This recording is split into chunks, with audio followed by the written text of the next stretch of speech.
Unsolved.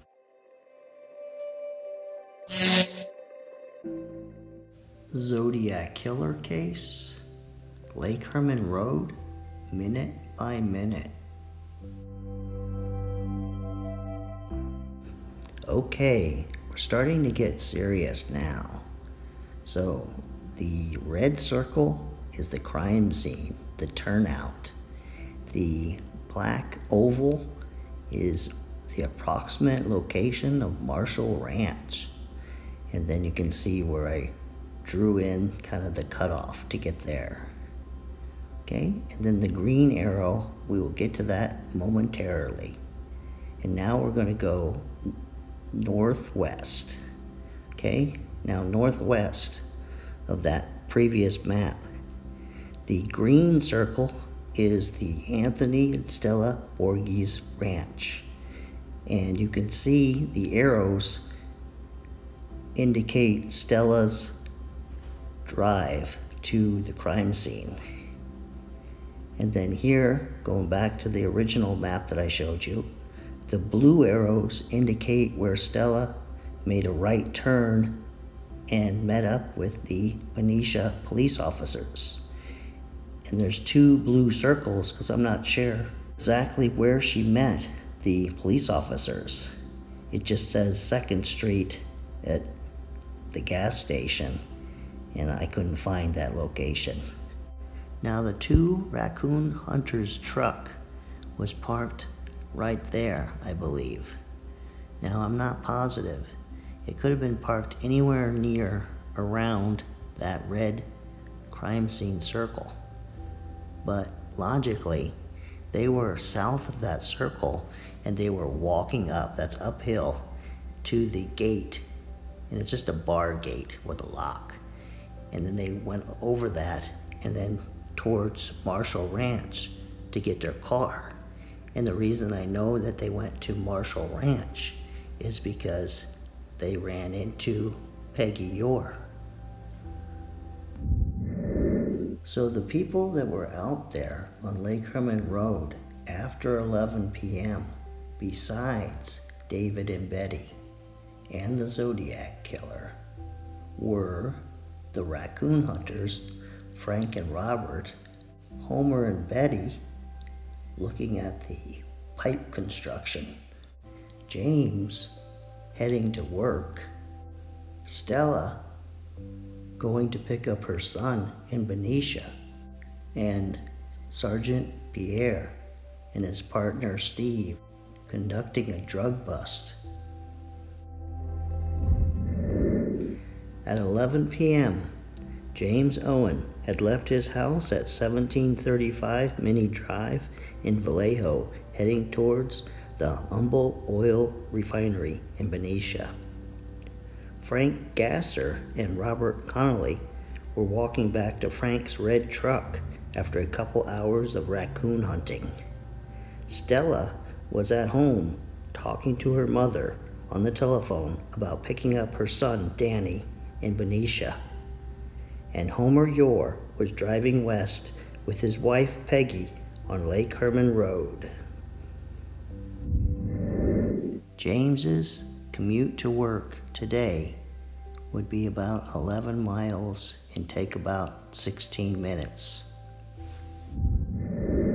Homer and Peggy were from Sacramento, about 45-minute drive northeast of Benicia, but they were residing in Benicia the night of the crime.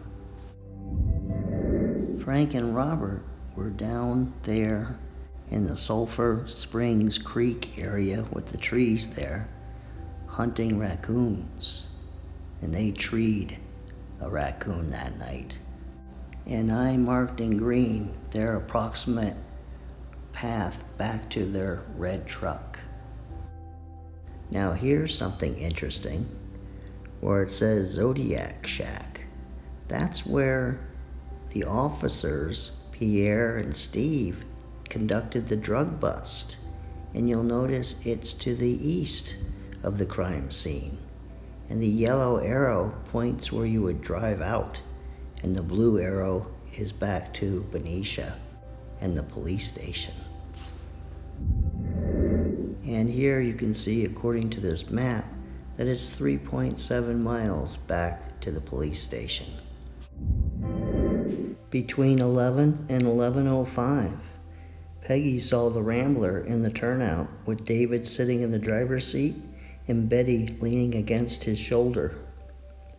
Frank and Robert saw Homer pull into the Marshall Ranch dirt driveway. As Homer entered the driveway to turn around and head east on Lake Herman Road, Peggy saw Frank and Robert in the red truck. Robert was wearing a hat and had a flashlight. At 11:05 p.m., as Homer was driving east on Lake Herman Road, Peggy saw David and Betty still sitting there. Frank and Robert left together in the red truck and headed to the Gasser Ranch in Benicia. At 11:06 p.m., Robert saw the Rambler facing the gate on the west side of the turnout. At 11:08, a few miles west of the turnout, James Owen witnessed an unidentified vehicle pass by him, traveling in the opposite direction, near the turnoff to Anthony and Stella's ranch. At approximately 11:09 p.m., Benicia police officers Pierre and Steve traveled east from the Lake Herman cottage after the drug bust. They did not remember seeing any vehicles out there as they returned to the police station. At 11:10 p.m., the Zodiac killer parked his car next to the Rambler at the turnout. At 11:11 p.m., a few miles to the west of the turnout, Stella, age 31, left her house to pick up her son Danny, who was in the city of Benicia. At the approximate same time, James Owen noticed a Rambler and another vehicle in the turnout, and he heard a gunshot several seconds later after he passed. The Zodiac killer fired 2 bullets into the Rambler, 1 slug into the back of the Rambler, and 1 into the passenger side back window. At 11:12 p.m., the Zodiac killer fired a bullet into the back of David Faraday's head, and he fired 5 bullets into the back of Betty Lou Jensen. At 11:13 p.m., the Zodiac killer left the turnout, either traveling west or east on Lake Herman Road. At 11:15, Stella saw David and Betty lying on the ground in the turnout. She raced to Benicia to report it. At 11:19 p.m., Stella told Benicia police officers Daniel Pitta and William Warner about the teenagers on the ground. They placed a radio call about the possible double murder and headed out there. At 11:22 p.m., the Benicia police arrived at the turnout at the crime scene. Here's 3 more important pieces of information. So this is the map. The small red circle is the crime scene. The blue circle is the exit to the interstate, but then the highway heading northeast towards Fairfield and Sacramento. But you could also take that road south across the bridge and make your way to San Francisco or areas down there.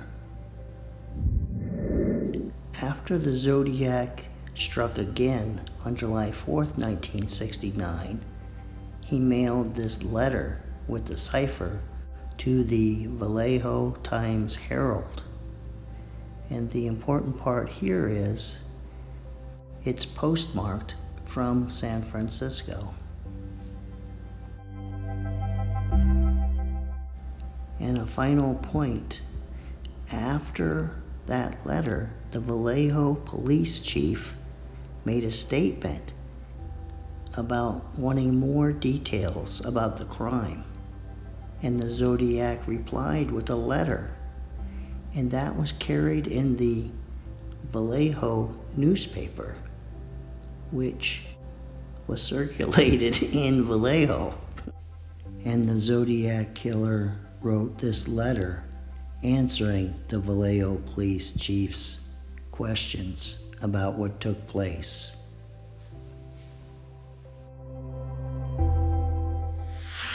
Hey, if you haven't done so, please subscribe to my channel, the Zodiac Killer channel. Well, this ends this episode of Unsolved on the Nancy Drew channel, not the Zodiac Killer channel. Don't listen to him. And next week we're going to have quite a show because I have a lot of material to create a new show about the Zodiac Killer. So I'll see you next weekend.